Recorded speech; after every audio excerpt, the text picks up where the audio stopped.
रहा है, दर्द सीने में अब उठ रहा है।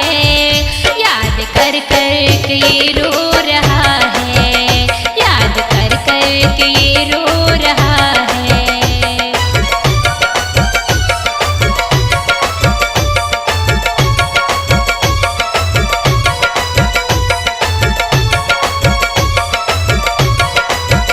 छोड़ कर क्यों गए इस तरह से, छोड़ कर क्यों गए इस तरह से।